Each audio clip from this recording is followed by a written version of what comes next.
Breaking news Telugu రాష్ట్రాల్లో singer గడ్డం రాజు మరణం సంచలనంగా మారింది. అయితే ఆయన మరణం పైన అనేక అనుమానాలు ఉన్నాయి. ఎందుకు మరణించాల్సి వచ్చింది? తను చివరిగా మాట్లాడుతూ కూడా తన భార్యే కారణం అని చెప్పేటువంటి మాటలు కూడా ఆయన మాట్లాడడం మనం చూసాం. చివరి ఫోన్ సంభాషణ కూడా లీక్ అయింది. అయితే ఇప్పుడు ఆర్టీవీతో ఎక్స్క్లూజివ్గా గడ్డం రాజు భార్య సౌందర్య లైవ్లో అందుబాటులో ఉన్నారు.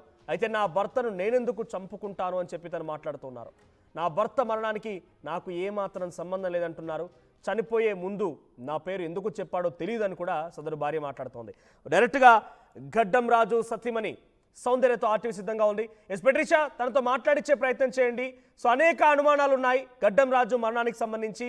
ఈ అనుమానాన్నింటికి కూడా తను ఎటువంటి సమాధానాలు చెప్తారో తెలుసుకునే ప్రయత్నం చేయండి. ఫోక్ సింగర్ గడ్డం రాజు కూడా బలవన్మరణానికి పాల్పడ్డాడు. ఈ క్రమంలోనే తన వైఫ్ పేరు చెప్పుకొని కూడా అతను తన ఇంట్లోనే బలవన్మరణానికి పాల్పడి మరి చనిపోయాడు. మనతో పాటు వాళ్ళ వైఫ్ కూడా ఉంది. ఒకవైపు గడ్డం రాజు కూడా ఒక వీడియో రిలీజ్ చేయడం, అంటే తను చనిపోవడానికి కూడా కారణము తన వైఫే అంటూ కూడా చెప్పుకుంటూ వచ్చాడు. నేను చనిపోతున్నాను, ఎంతో టార్చర్ అనుభవించాను, ఈ క్రమంలోనే నాకు చాలా ఇబ్బంది అయిందంటూ కూడా వాళ్ళ భర్త చెప్పుకుంటూ వచ్చిన పరిస్థితి. మనతో పాటు వాళ్ళ భార్య ఉంది, ఒక్కసారి మాట్లాడదాము. ఏంటి భార్య పేరు సౌందర్య మనతో పాటు ఉంది. నమస్తే అండి. క్షమించండి ఈ టైంలో ఇబ్బంది పెడుతున్నట్టు, కానీ అనేక ఎలిగేషన్స్ మీ పైన వస్తున్నాయి. మీ వల్లనే అతను చనిపోయాడంటే అనేక ఆరోపణలు వినిపిస్తున్న సిచ్యువేషన్, ఏం చెప్తారు? అసలు ఆయన చనిపోతాడని నేను కూడా అసలు అనుకోలేదు. అనుకోకుండా ఆయన చిన్న చిన్న గొడవల వల్ల అన్నీ మనసులో పెట్టుకొని ఆయనే నాకు తెలియకుండానే ఆయన హ్యాంగ్ చేసుకొని చనిపోయాడు. అసలు ఆయన అట్లా చేసుకుంటాడని నేను కూడా అస్సలు అనుకోలేదు మేడం. ఎప్పుడు చెడింది మీకు? అసలు మీరు ప్రేమ పెళ్ళే చేసుకున్నారు, ఈ రెండు వరుసలు వస్తున్నాయి ఇక్కడ అని చెప్తున్నారు. ఎప్పుడు పెళ్లి చేసుకున్నారు, ఎప్పుడు ప్రేమించుకున్నారు, ఎందుకు గొడవలు రావాల్సి వచ్చింది? ఆయన మా ఇంట్లో వాళ్ళే, చుట్టాలే వాళ్ళు. చిన్నప్పటి నుంచి నాకు ఆయన తెలుసు. కాకపోతే మా అన్నయ్య పెళ్ళి నుంచే నాకు ఆయన ఎక్కువ పరిచయం అయిండు, ఎక్కువ నన్ను ఇష్టపడిండు. ఎక్కువ ఇష్టపడి పెళ్లి చేసుకుందాం అని నన్ను చాలాసార్లు అడిగిండు. అడగడం వల్ల నేను కూడా యాక్సెప్ట్ చేసి ఆయనని ఇష్టపడినా. ఆయన నన్ను ఇష్టపడిండు, నేను కూడా ఆయనని ఇష్టపడి పెళ్లి చేసుకున్నప్పటి నుంచి ఇంకా అసలు మా ఇద్దరి మధ్యలో అండర్స్టాండింగ్ ప్రాబ్లమో లేదో, ఏదో ప్రతి చిన్న విషయానికైనా చాలా గొడవ పెట్టుకునేటోడు, కొట్టేటోడు. అట్లా ఒకసారి నేను కంప్లైంట్ కూడా ఆయన మీద ఇచ్చిన. నేను కనీసం భయం అన్నా ఉంటుంది, కొంచెం మారుతాడేమో అనే ఉద్దేశంతో ఒకరోజు చాలా కొట్టడం వల్ల నేను ఖైరతాబాద్ పిఎస్లో కంప్లైంట్ కూడా ఇచ్చిన. దాని తర్వాత ఒక 10 days 15 days బాగానే ఉన్నాడు. దాని తర్వాత మళ్ళీ అట్లనే ఆయన కొట్టడం అది ఇది స్టార్ట్ చేసిండు. తర్వాత రీసెంట్గా మొన్న సద్దుల బతుకమ్మ రోజు కూడా చిన్న గొడవ, ఎప్పుడు అయ్యే గొడవ లాగానే ఆ రోజు కూడా చిన్న గొడవ అయింది. ఆయన కొన్ని బూతులు తిట్టడం వల్ల నేను కూడా ఆయన తిట్టిన తర్వాత ఆయన నాకు చేతిలో ఏది ఉంటే దాంతో చాలా కొట్టిండు. నన్ను కొట్టడం వల్ల నేను మా అమ్మ వాళ్ళ ఇంటికి వచ్చేసిన. నేను వచ్చి కొంచెం సేపు అయిన తర్వాత నేను ఇంటికి వెళ్ళిన. నేను ఆయనకి చాలాసార్లు ఫోన్ చేసిన, ఫోన్ లిఫ్ట్ చేయకపోయేసరికి నేను ఇంటికి వెళ్ళిన. అప్పటికే నేను ఇంట్లో నుండి వచ్చేటప్పుడు ఆయన తాగుతున్నాడు, గొడవ అయిందని ఆయన చాలాసార్లు తాగిండు. ఎప్పుడు తాగినా ఇట్లాంటి ఆలోచన నేను ఎప్పుడు చేసుకోలేదు. ఆ రోజు నేను మళ్ళీ రిటర్న్ వెళ్ళేసరికి ఫోన్ లేపట్లేదని నేను ఒక 2 గంటల తర్వాత, గొడవైన 2 గంటల తర్వాత మళ్ళీ ఇంటికి వెళ్ళేసరికి ఆయన డోర్స్ తీయట్లేదు. ఈసార్లు బేర్లు డోరు కొట్టినా కూడా డోర్ తీయట్లేదు. డోర్ తీయకపోయేసరికి నేను ఇంటి ముందు ఉన్న కిటికీ నుంచి చూసేసరికి ఆయన అట్లా ఉన్నాడు. తర్వాత కింద వాళ్ళందరినీ పిలిచి నేను డోర్లు పలగొట్టించేసి, ఆయన అంటే నాకు తెలియదు ఆయన అప్పుడప్పుడే చేసుకున్నాడేమో అని చెప్పి నేను తొందర అందరినీ పిలిచి ఆయనకి నొక్కడము చేయడము అట్లాంటివి మేము చాలా ట్రై చేసినాము. అంబులెన్స్కి కూడా పిలిచినాము. కానీ అప్పటికే ఆయన హాస్పిటల్కి వెళ్ళేసరికి ఆయన ప్రాణం పోయింది. ఇద్దరు వాళ్ళ గొడవలు వస్తుండే, అని తరచు గొడవలు, పెళ్లి చేసుకున్న 6 నెలల నుంచి కూడా గొడవలు. ఎటువంటి గొడవలు వస్తుంటాయి? అంటే ప్రేమ పెళ్లి చేసుకున్నారు అయినా కూడా గొడవలు రావడం ఏంటి? ఆ గొడవలు అంటే ఎటువంటి గొడవలు?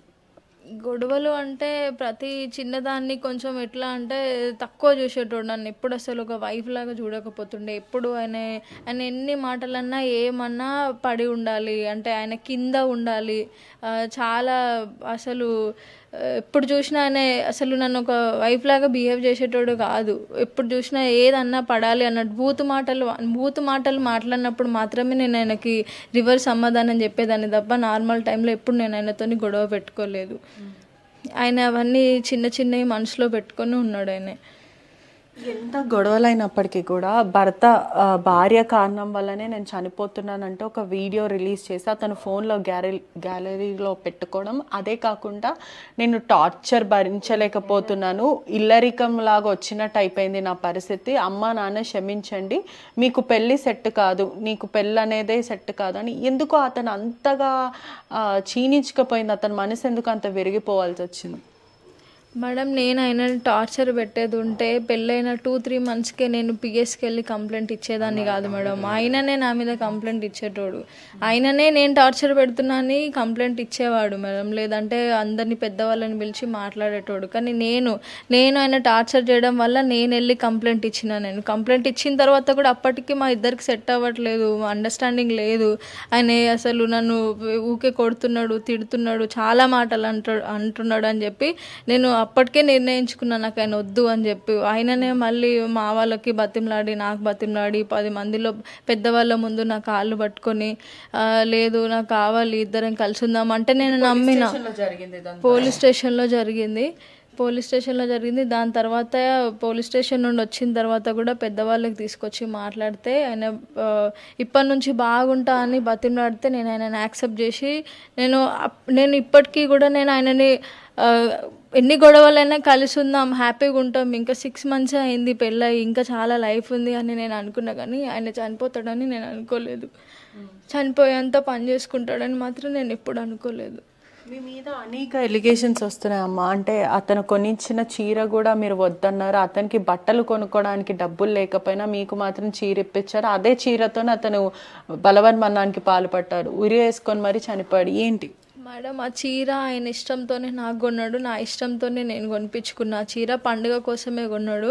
ఆ చీర ఆ రోజు నేను ఆ చీర తీసుకొని అమ్మ వాళ్ళ ఇంటికి వచ్చిన, బతుకమ్మ పండుగ కదా, ఇంటి దగ్గర చీర కట్టుకొని బతుకమ్మ ఆడి ఇంటికి వెళ్ళామని చెప్పి చీర తీసుకొని వచ్చిన. నేను చీర తీసుకొని వచ్చిన తర్వాత ఫోన్ చేసి నేను కొన్న చీర నాకు ఇచ్చేసేయి, నువ్వు కట్టుకోవద్దు, నాకు ఇచ్చేసెళ్ళు అని అంటే నేను చీరనిచ్చి అమ్మకి ఇచ్చి పంపించిన చీరని.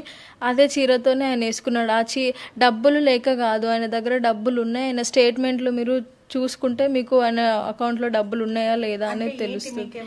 ఫినాన్షియల్ ప్రాబ్లమ్స్ ఏమైనా ఉన్నాయా? ఎందుకంటే అతను ఒక కళాకారుడు, బాగా పాటలు పాడతాడు, అందరితో కూడా చాలా మంచిగా మాట్లాడే వ్యక్తి.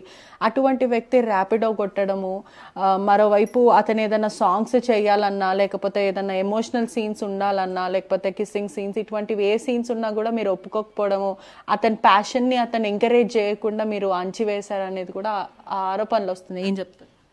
ఆయనే యాక్టర్ అని నాకు తెలుసు మేడం, ఆయన లవ్ ఫెయిల్యూర్ సాంగ్స్ చేస్తాడనే విషయం నాకు తెలుసు, ఆయన యూట్యూబర్ అనే విషయం కూడా నాకు తెలుసు. నాకు పెళ్ళికి ముందే అందరూ నాకు చెప్పినా సరే నేను యాక్సెప్ట్ చేసిన, ఎందుకంటే ఆయన ఫీల్డే అదని చెప్పి నేను యాక్సెప్ట్ చేసిన. నేను ఏ రోజు కూడా ఆయనకి నువ్వు ఇది చెయ్యొద్దు, నాకు ఇది ఇష్టం లేదు అని నేను ఎప్పుడు చెప్పలేదు మేడం.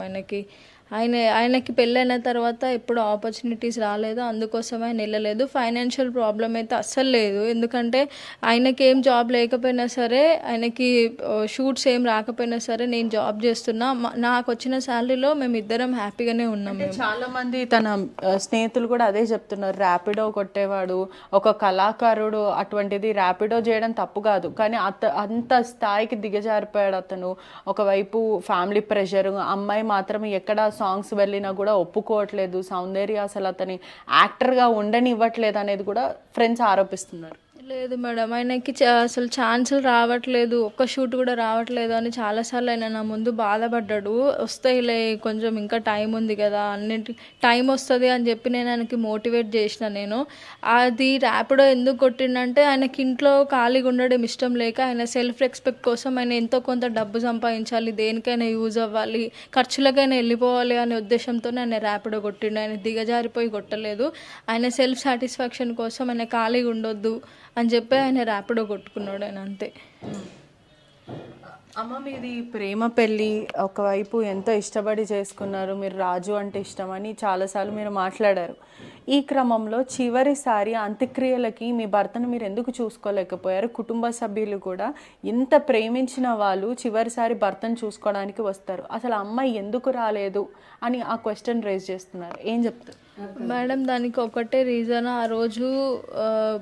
ఆ రోజు ఊరు చాలా దూరం ఉంది మేడం. తెల్లారైన తర్వాత, ఎందుకంటే ఊరికి వెళ్ళేసరికి చుట్టాలు అందరు వచ్చేసరికి టైం పడుతుంది, తెల్లారి అవుతుందేమో అని అనుకున్నాం. నేను హాస్పిటల్ నుండి ఆయన అంబులెన్స్లో తీసుకెళ్ళిన తర్వాత ఇంటికి వచ్చిన తర్వాత నేను కొంచెం కళ్ళు తిరిగి పడిపోయినా, నేను లేవలేకపోయినా. అప్పటికే మిడ్ నైట్ అయిపోయింది ఒకటి. అండ్ వచ్చేటప్పుడు అమ్మ వాళ్ళకి కూడా అందరికీ కూడా పోలీస్ వాళ్ళు ఒకటి చెప్పడము, తర్వాత వాళ్ళ ఇంట్లో వాళ్ళ రిలేటివ్స్ ఎవరైతున్నారో వీళ్ళ ఇంట్లో ఎట్లా ప్రాణం పోయిందో వాళ్ళ ఇంట్లో కూడా మేము ప్రాణం తీస్తాం, వాళ్ళైతే రాని ఊర్లో అడుగు పెట్టని అని వాళ్ళు బెదిరించడం వల్ల అప్పటికి మిడ్ నైట్కి నేను వెళ్ళామని అమ్మ వాళ్ళతోనే మాట్లాడుతున్న లోపు వాళ్ళు ఇట్లాంటి మాటలు చెప్పారు అని వాళ్ళు భయపడి, నేను నిన్ను పోగొట్టుకోలేం బిడ్డ అని వాళ్ళు నన్ను కొంచెం ఎమోషనల్ అయ్యేసరికి నేను కూడా ఆలోచించి ఆగిపోయినా.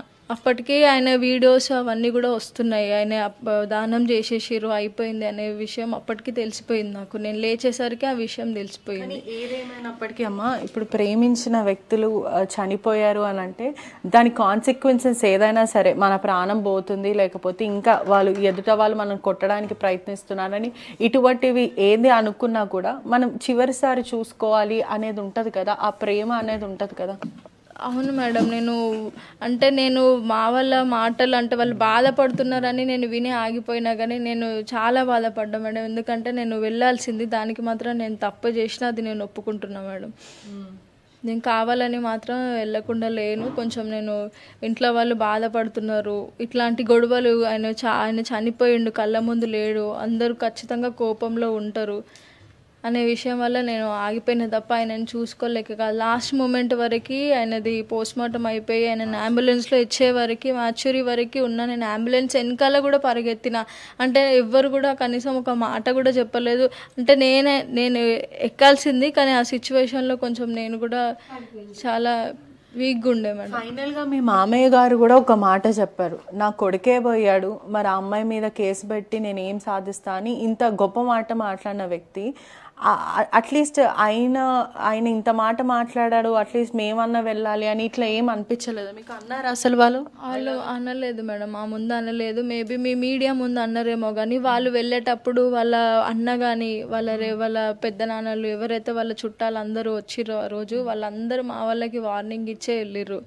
అందుకోసమే భయపడే వెళ్ళలేదు. భయపడి అని అంటే ప్రాణం పోయింది కదా, మళ్ళీ ఏమవుతుందో అనే ఒక ఆలోచనలోనే వెళ్ళలేదు. వాళ్ళ తర్వాత మాకు మెసేజ్లు కూడా పెట్టిర్రు, వాళ్ళ అన్నయ్య మీరు మిమ్మల్ని అంత ఈజీగా వదిలేయము, మా తమ్ముడు ఎట్లా చనిపోయాడు మిమ్మల్ని కూడా అట్లనే, నిన్ను కూడా అట్లనే చంపేస్తాను పర్సనల్గా నాకు మెసేజ్లు కూడా ఆయన పెట్టిండు. అందుకే వాళ్ళు ఎంత కోపంలో ఉన్నారో, అట్లాంటి మాటలు మాట్లాడుతున్నారో అని ఆలోచించి వాళ్ళ కుటుంబ సభ్యులు కూడా మొన్న గత 2 రోజులు 3 రోజుల క్రితం కూడా ఖైరతాబాద్ పోలీస్ స్టేషన్లో మీ మీద కంప్లైంట్ ఇచ్చారు. నా తమ్ముడు కానీ మా కొడుకు చావుకి కారణం వాళ్ళ భార్య సౌందర్యనే, తనే ప్రేరేపించింది, తన వల్లనే బలవన్మరణానికి పాల్పడ్డాడని వాళ్ళు ఇచ్చిన కంప్లైంట్ పైన ఏమంటారు? ఇంకొక ఎలిగేషన్ కూడా వస్తుంది, మీకు అనేక రిలేషన్షిప్స్ ఉన్నాయి, అదే కాకుండా అనేక మందితో ఉంది, వాళ్ళ అన్న ఎవరైతే అనిల్ అన్న వ్యక్తి ఉన్నాడో అతనితో కూడా మీకు రిలేషన్షిప్ ఉంది, సొంత అన్నని ప్రేమించి ఆ తర్వాత మళ్ళీ తమ్ముడిని ప్రేమించి తమ్ముడిని వివాహం చేసుకుంది అని కూడా కుటుంబ సభ్యులు ఆరోపిస్తున్నారు, ఏం చెప్తారు? వాళ్ళ అన్నయ్యను నేను ప్రేమించలేదు మేడం. వాళ్ళు సొంత ఇంట్లో వాళ్ళు రిలేటివ్స్ కాబట్టి చిన్నప్పుడు వాళ్ళు పేర్లు పెట్టుకునేవాళ్ళు. నా శారీ ఫంక్షన్లో వచ్చి మా వాళ్ళకి తెలియకుండానే వాళ్ళు పట్టీలు వేసిర్రు నాకు, అంటే మా అమ్మాయి ఇంకా మా పెద్దోడికే ఇస్తాం ఈమెని అని చెప్పి మా వాళ్ళతోనే ఆ టైంలోనే వాళ్ళు మాట్లాడిరు. ఆయనతో అప్పుడు చాలా చిన్నప్పుడు శారీ ఫంక్షన్ ఎప్పుడు అవుతుంది మ్యామ్, 10-12 years ఏజ్లో అవుతుంది. నాకు ఆయనతో లవ్ ఎట్లా ఉంటుంది, ఫస్ట్ వాళ్ళు పేరు పెట్టుకున్నారు. వాళ్ళ అన్న కూడా నన్ను ఆ టైంలో ఇష్టపడేటోడు, అంటే చేసుకుంటావా అంటే చేసుకుంటా అన్నట్టు అట్లా ఇష్టపడేటోడు. కానీ నేను ఎప్పుడూ ఆయనని ఇష్టపడలేదు, లవ్ చేసుకోలేదు. నేను రాజుని కూడా, రాజు నా వెనకాల తిరగడం వల్ల నేను చేసుకుంటా నేను హ్యాపీగా చూసుకుంటా అని నాకు ఒక నమ్మకం కలిగడం వల్ల నేను ఆయనని ఇంట్లో వాడే కదా అని చెప్పి యాక్సెప్ట్ చేసి నేను పెళ్లి చేసుకున్నాను. నేను 25 రోజులు కూడా వాళ్ళ పెద్దన్నయ్య కోసం మీరు అక్కడనే ఉన్నారు. ఆ తర్వాత వాళ్ళ పెద్దన్నని చేసుకుంటా అని చెప్పి మొహం చాటేశాడు. ఆ తర్వాత రాజుని పెళ్లి చేసుకున్నారు అనేది వాళ్ళ ఆరోపణ. అవన్నీ అబద్ధాలే మేడం. అప్పటికే నేను చెప్పిన, మీ అన్నకి ఇట్లా చిన్నప్పుడే పేర్లు పెట్టిర్రు, ఇప్పుడు మళ్ళీ నిన్ను చేసుకుంటే కరెక్ట్ కాదు నేను ఆ ఇంట్లోకి రావడం అని కూడా చెప్పిన. అయిపోయిందేదో అయిపోయింది, చిన్నప్పుడు అనుకున్నారు, ఏం అవ్వలేదు కదా, నేను చేసుకుంటా, మనం హ్యాపీగా ఉందాము అని చెప్పేసి ఆయన నన్ను చేసుకున్నాడు తప్ప ఆల్రెడీ వాళ్ళ అన్నతోనే ఏం లేదు. అఫైర్స్ అలాంటివి నాకు అసలు ఏం లేదు. అంత చిన్న ఏజ్లో అట్లాంటివి ఏం లేదు. ఓన్లీ ఫ్యామిలీస్ పేరు పెట్టుకోవడం వల్లనే ఆ మాట బయటకు వచ్చింది తప్ప అఫైర్స్ అట్లాంటివి వాళ్ళ అన్నతో లవ్ అలాంటిది నాకేమీ లేదు. ఇవన్నీ ఉట్టి మాటలు. మీరు మద్యం సేవించి ఇష్టానుసారంగా ప్రవర్తిస్తారు. అదే కాకుండా పెళ్ళైన తర్వాత కూడా మీ పాస్ట్ రిలేషన్షిప్స్ వాళ్ళకి కాల్ చేసి మీరు మాట్లాడడం, వాళ్ళతో కాన్వర్జేషన్ పెట్టుకోవడము, మీరు పనిచేసే వర్క్ ప్లేస్లో కూడా మీకు అనేక రిలేషన్షిప్స్ ఉన్నాయని ఇట్లా ఆరోపిస్తున్నారు. మద్యం సేవించడం అనేది ఇట్లాంటి ఫస్ట్ థింగ్ రాజు ఎట్లా ఆయన మెంటాలిటీ చాలా డిఫరెంట్ అయినాయి. నేను ఒక్క నిమిషం నేను బయట వాళ్ళతో కూడా కాదు, మా ఫ్యామిలీ మెంబర్తో, మా అమ్మతోనైనా, మా అన్నతో, మా నాన్నతో ఎవరితో మాట్లాడినా ఆయన అసలు చూడకపోయేది. ఏం మాట్లాడుతున్నావు, ఎందుకు మాట్లాడుతున్నావు ఇంతసేపు అనేటోడు. అట్లాంటిది నేను ఇంత బ్యాడ్ హ్యాబిట్స్ నాకు ఉన్నాయని అంటే ఒక్క క్షణం కూడా ఫస్ట్ నన్నే చంపేసేటోడు ఆయన. ఇవన్నీ అబద్ధం మాటలు మేడం, కావాలని అవన్నీ పుట్టించిన మాటలు, అవన్నీ అబద్ధాలు. ఏం చెప్తారమ్మా ఈ ఘటన గురించి? మొత్తం అంతా మీడియా కానీ కుటుంబ సభ్యులు కానీ బ్లేమ్ చేస్తున్నారు మీ పాపని.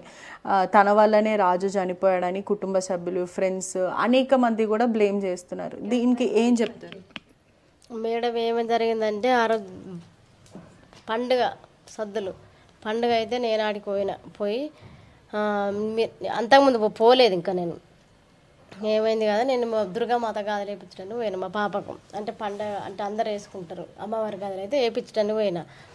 అంతకుముందు ఒకసారి మా పాప నాకు జ్వరం అయితే వచ్చిన తర్వాత నేను అయితే ఆ రోజు గాజులు వేయించుకుంటాను పోయినా. రవ్వ పుజ్జన్న వల్ల ఈమె డ్యూటీ కాడ నుంచి వెళ్ళి సరే అమ్మ అని ఆ డ్యూటీ కంచెలో ఆయనకి చెప్పకుండా వచ్చిందండి పిల్లగానికి.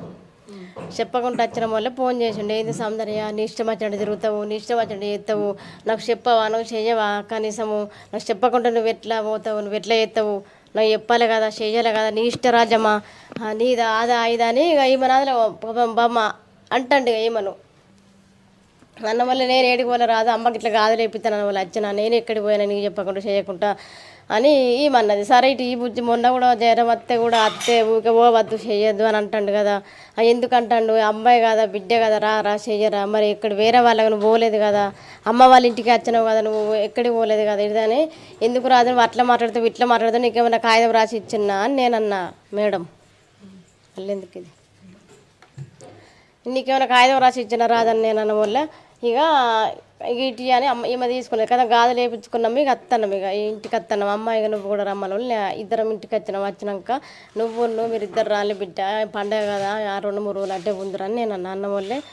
ఇక ఈమె అన్నే ఉన్నది, నేను ఇంటికి వచ్చింది. ఇక వచ్చిన తర్వాత ఏమైంది, మీ అమ్మకి ఇట్లా కాగితం రాసి ఇచ్చిందా, ఇది రాసి ఇచ్చిందా, అది రాసి ఇచ్చిందా అని మీ అమ్మ ఎట్లా పడితే అట్లా అంటుంది, మాటలు నోటికి వచ్చినట్టు బాగుతుంది. అత్త లెక్క చూడాలి, అల్లుని లెక్క చూడాలి, అత్తలాగా మాట్లాడాలి, ఇట్లా మాట్లాడాలి, అట్లా మాట్లాడాలి, మీ అమ్మ ఇట్లా చేస్తా, అట్లా మాట్లాడదా, ఇట్లా మాట్లాడదా, విలువ లేదా, ఇది లేదా, అది లేదా అని ఇక అని అంటాడట. ఈమెతో గొడవ చేసిండట, ఇక కొట్టిండట బాగానే. ఇక ఎటు పడతాట మేము ఇటు వచ్చినాక ఇక కొట్టిండు.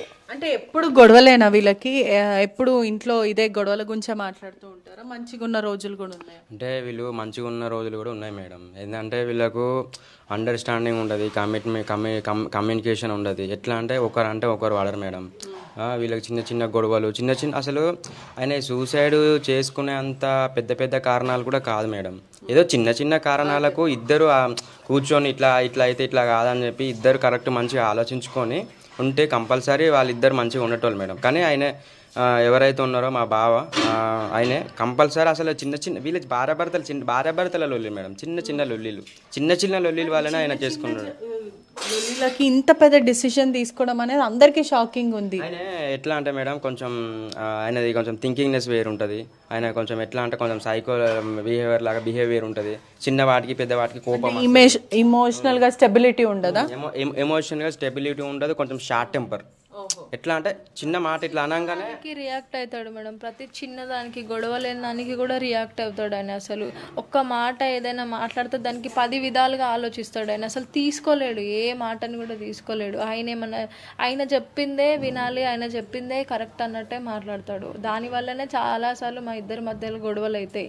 ఆయన కొంచెం బూతులు మాట్లాడడం వల్ల నేను మాట్లాడేదాన్ని, దానికి ఆయన ఇంకా ఇష్టం వచ్చినట్టు కొట్టేటోడు అంతే. ప్రతి చిన్నదానికి చాలా పెద్దగా రియాక్ట్ అవుతాడు ఆయన. కొంచెం ఆయన థింకింగ్ అనేది అంత అసలు ఆయన మైండ్ సెట్ చాలా డిఫరెంట్. నార్మల్గా ఎవరిలాగా ఆయన అసలు ఉండడు. ఆయన చాలా డిఫరెంట్. ఆయన ఈ కొట్టేటప్పుడు ఎప్పుడైనా మీరు పిలిచి మందలించడం ఇటువంటివి జరిగిందా?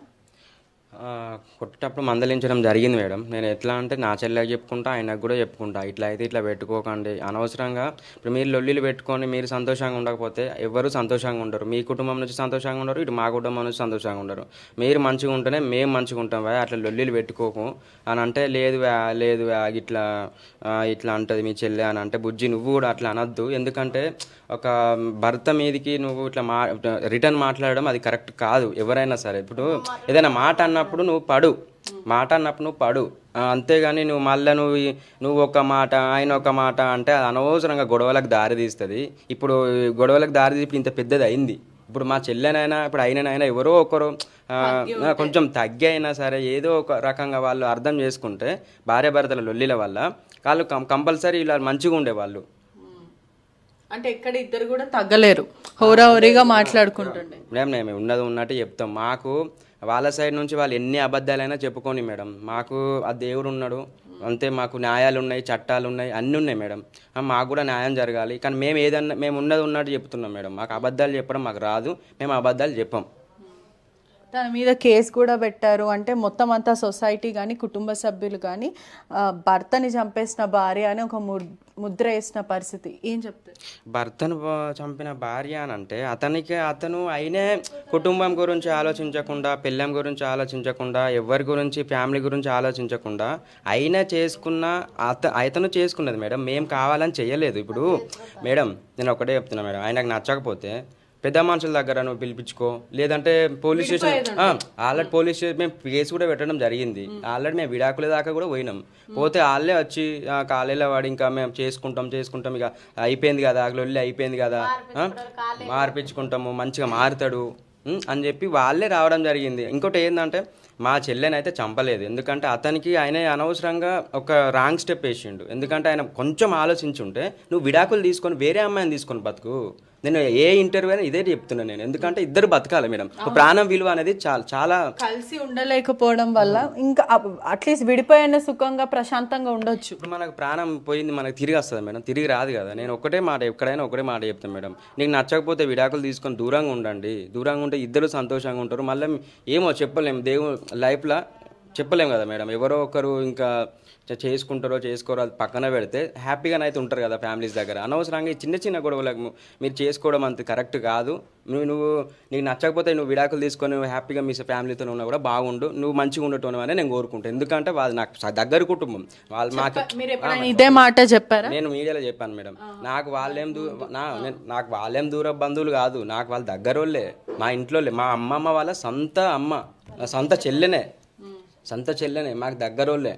వాళ్ళ మీద మేము మళ్ళీ ఇట్లా మీడియా వచ్చిన తర్వాత వాళ్ళు ఇట్లా వాళ్ళు తప్పు ఇవన్నీ మేము చెప్పాం. ఎందుకంటే మేము ఉన్నట్టే చెప్తాం. మీరు ఇప్పుడు మాట్లాడుతున్నారు కానీ వాళ్ళ కుటుంబం అంతా అనేక ఆరోపణలు ఇస్తున్నాయి. అంటే మీ కూతురు పైన ఎఫైర్స్ అంటున్నారు, మీ చెల్లి పైన, దాని తర్వాత తినే చంపింది, చాలా విషయాలు వస్తున్నాయి. లేదు మేడం, ఇప్పుడు ఎందుకంటే వాళ్ళ ఇంట్లో ఇప్పుడు ఎవరి ఇంట్లోనైనా చావు జరిగినప్పుడు కంపల్సరీ వాళ్ళు ఏదో ఒకటి అనడం జరుగుతుంది. కోపంలో వాళ్ళు బాధలో ఉన్నారు మేడం.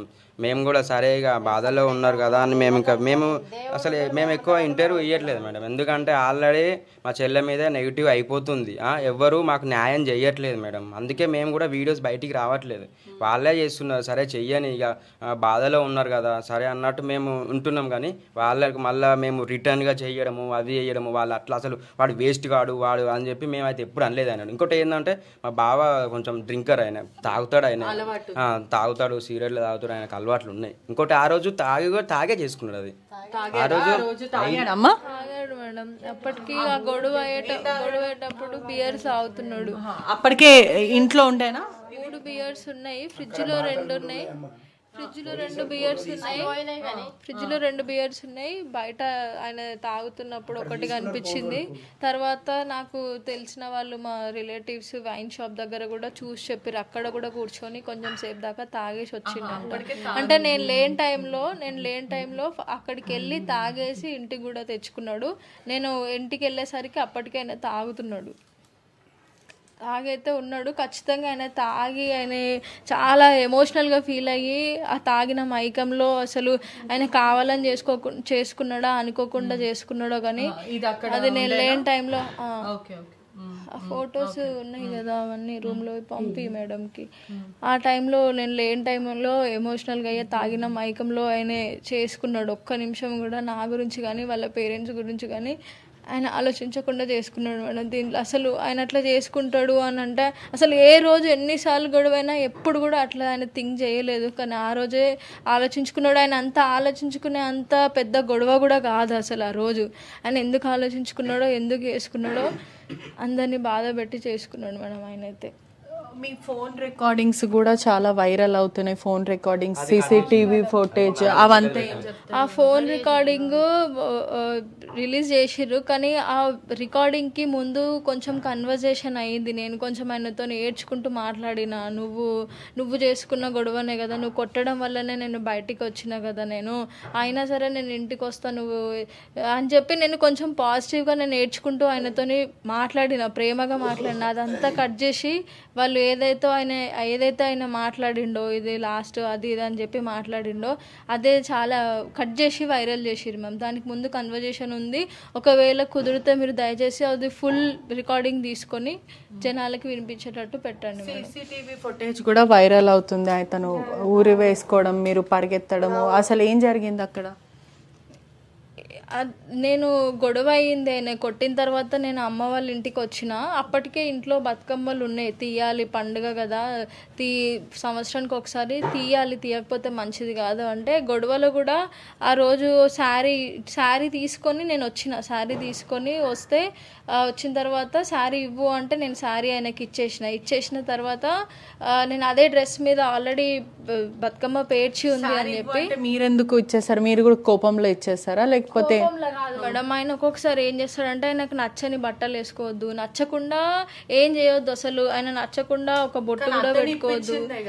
అవును, ఆయన ఇప్పించింది. అంత గొడవలు కూడా నేను ఆ గొడవ అయిన తర్వాత కూడా అదే కట్టుకొని నేను బతుకమ్మ ఆడదామని చెప్పి నేను తెచ్చుకున్నా. నేను కవర్లో, మీరు కావాలంటే సీసీటీవీ ఫుటేజ్ చూసుకోండి, కవర్లో నేను తెచ్చుకున్నా. జాకెట్ కూడా కుట్టించుకొని అదే కట్టుకుందామని. గొడవ అయినా సరే, నన్ను కొట్టినా సరే, నేను ఇంటికి వచ్చినా సరే నేను మళ్ళీ ఆయన దగ్గరికి వెళ్ళి ఆయనతోనే ఉందాము అన్నట్టు నేను అనుకున్నా. తర్వాత ఇద్దరం కోపంలో ఉన్నాం, కలిసి ఉందామని అనుకున్నా. నేను చెప్తుంటే కూడా చాలా టాక్సిసిటీ కనిపిస్తుంది.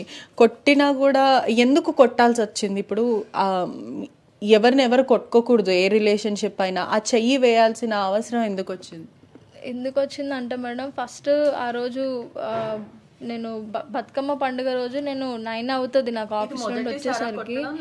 చాలా సార్లు కొట్టాడు. ఎప్పుడైనా మేడం పెళ్లి కాకముందు నుంచే ఆయన కొట్టిండు మేడం. కొడితే మా చెల్లె మాకు చెప్పుకోలేదు, ఎందుకంటే చెప్తే మళ్ళీ ఎక్కడ గొడవలు అవుతాయి అని చెప్పి చెప్పలేదు.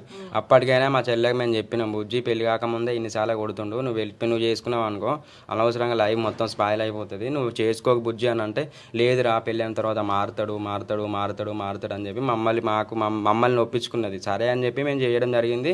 మళ్ళీ పెళ్ళైన తర్వాత కూడా అసలు అవి దెబ్బలు కాదు మేడం, దగ్గర ఒక నెలకు పెళ్ళైన రెండో రోజుకే కొట్టిండు మేడం. ఒక 10 సార్లు ఊరుకోలేదా అసలు?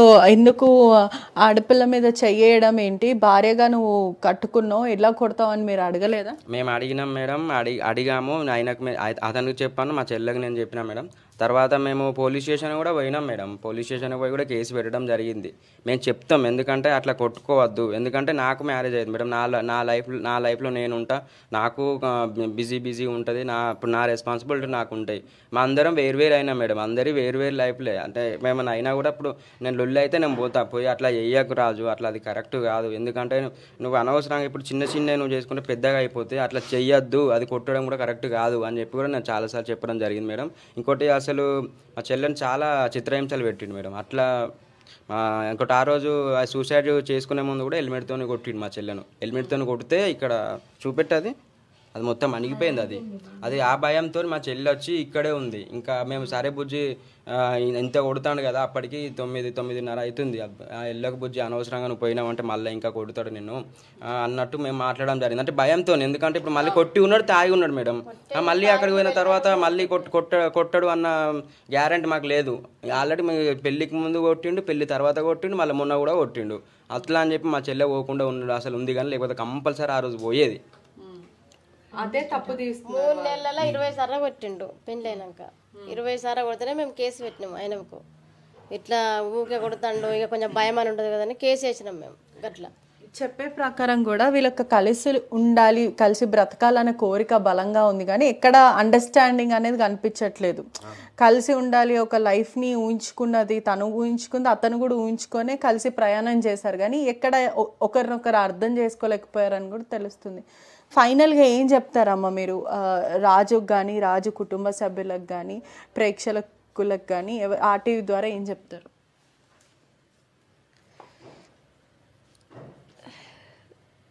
రాజు ఇట్లా చేస్తాడని మాత్రం నేను అనుకోలేదు మేడం. ఎన్ని గొడవలైనా నేను కలిసి ఉందామని అనుకున్నా.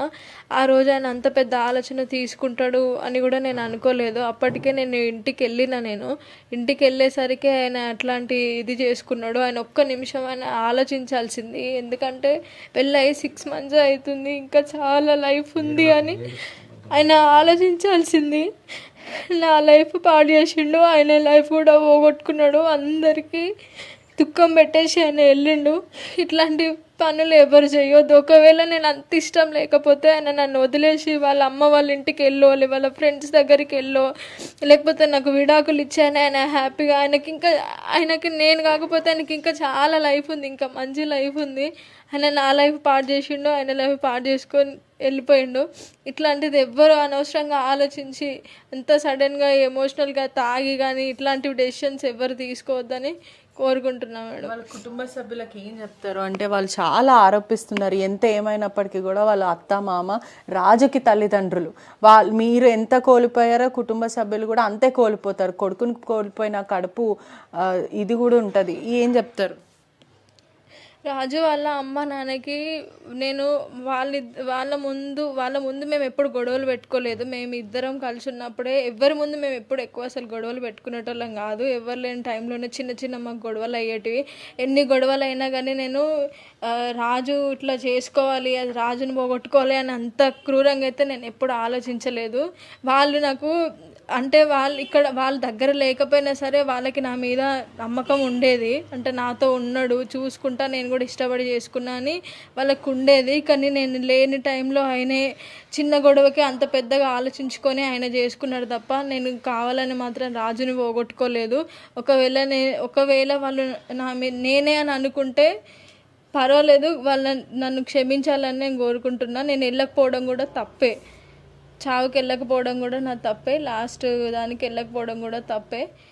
ఇంకా వాళ్ళు బాధలో ఉన్నారు, వాళ్ళు ఎన్ని తిట్టుకున్నా ఏం చేసినా నేను అన్నీ పడతా మేడం. ఇంకా నేను దానికంటే ఇంకేం చేయలేను, ఎందుకంటే కొడుకే వాళ్ళకి లేడు. నేను ఎన్ని చెప్పినా నేను ఇంకా వేస్ట్ అంతే. ఒకటి, గడ్డం రాజుని కోల్పోవడం కుటుంబ సభ్యులకు కూడా ఎంతో తీరని లోటనే చెప్పొచ్చు. ఒకవైపు తల్లికి కూడా కడుపుకోత మిగిలించారు, మరి అదే కాకుండా భార్యని కూడా ఒక్కసారి కూడా నా గురించి కానీ నా కుటుంబానికి